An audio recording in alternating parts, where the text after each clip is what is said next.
What's going on, Red Wings fans? Welcome inside Little Caesars Arena and to another edition of the Forecheck. I'm Daniella Bruce, and as always, I'm alongside Ken Kal, your Red Wings radio play-by-play announcer. Ken, 6 of 6. That's what we're on right now for the Red Wings homestand. So game 6 of 6 of this homestand. I'm excited to see the Red Wings hopefully pick up a win and end it on a high note. Well, the good thing, Danielle, is the fact that it seems like every time the Red Wings lost a hockey game, they came back with a big victory. And I can think back when they lost 7-2 to the Florida Panthers, they actually came out and played one of their best games of the season and won 2-1. So hopefully that'll happen here tonight. It's not like the Nashville Predators are the top team, the Toronto Maple Leafs, right?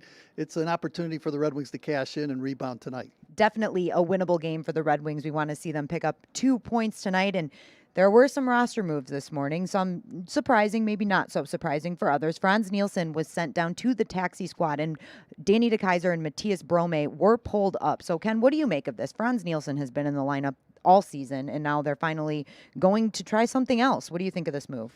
Well, you got to try different things, and right now the Red Wings just aren't scoring any goals. So anytime that you can try to look at your lineup and try to mix and match players and try to move your lines combinations better, do something that can generate some offense. I mean, let's face it, in this homestand, the Red Wings were shut out twice. Once by the Chicago Blackhawks and the other by the Nashville Predators. They've only scored 6 goals and given up 15 in the homestand. So you want to try to make improvements to your lineup so that you can at least have some offense and some chances to score.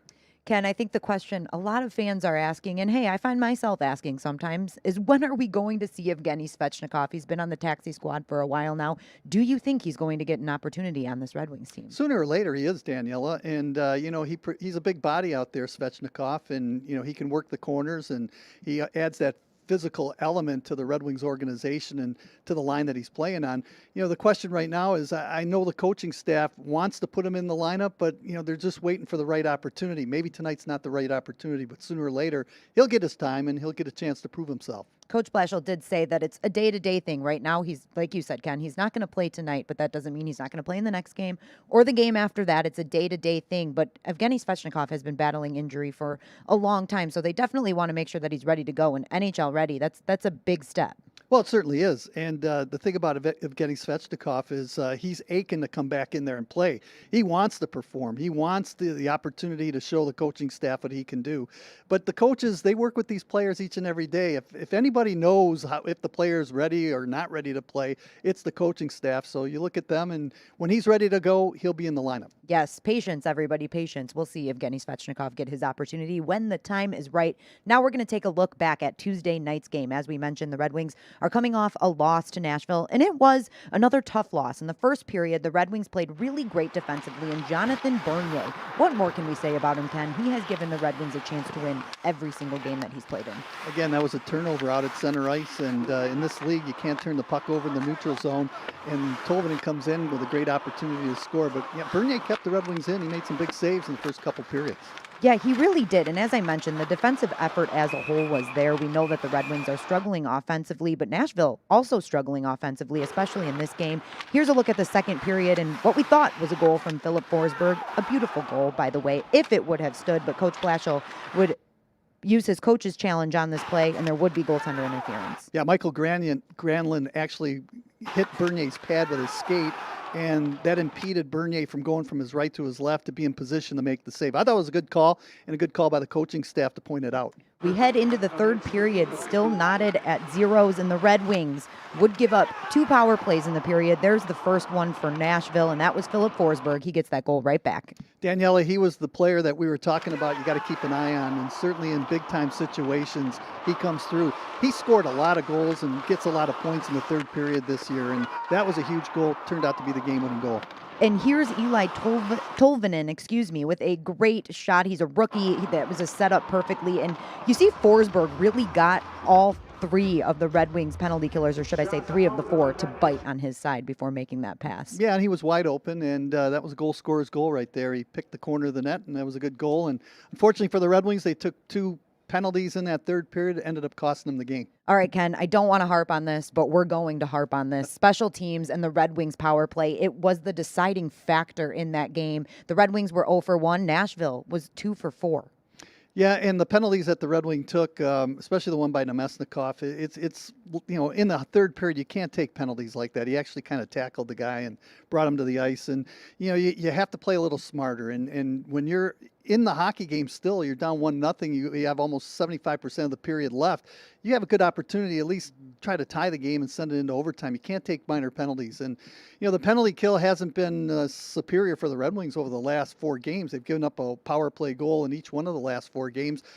The power play hasn't really done much. They're 0 for 36. So sooner or later, that power play's got to come around, and you got to stay out of the penalty box, especially in the third period. Right, and in that third period, Coach Blashill mentioned that he thought his team gave an 80% effort, which just isn't going to work for this Red Wings team. It has to be 100%. But in that third period, you notice more giveaways. They weren't controlling the puck very well. And when you don't have puck possession and you're not controlling, you're chasing, and that's when penalties happen. And a lot of it, too, you have to give credit to the Nashville Predators, because it seemed like late in the second period, they really started to move and come along, and they carried that into the third period, and they spent a lot of time in the Red Wings zone. And when you do that, the other team's going to take penalties. In this case, it was the Red Wings. They took 2 minor penalties and eventually cost them the game. That's something the Red Wings are actually going to have to watch tonight. The Predators are a really good third period team. They're actually, I learned this from Adam Vingan of The Athletic when I talked to him for the morning skate show. He told me that the Predators are the only team in the whole NHL to not have a lead after 2 periods in any of their games so far this season. So they definitely aren't great once they go down. And then in the third period, half of their goals have come in the third, Ken. That's pretty incredible. It really is, and that's a sign of a good team, I guess, if they can ever get things rolling. And right now, Pekka Rinne has been playing some pretty good hockey game. I think he's won 2 or 3 of his last 3 starts, so he's doing really well. And, the key right now is just to get ahead of the Nashville Predators. We saw it where the Red Wings won in Nashville. They got the early lead. We're up 2-3-0 in that hockey game and never looked back. That's what they're going to have to do tonight.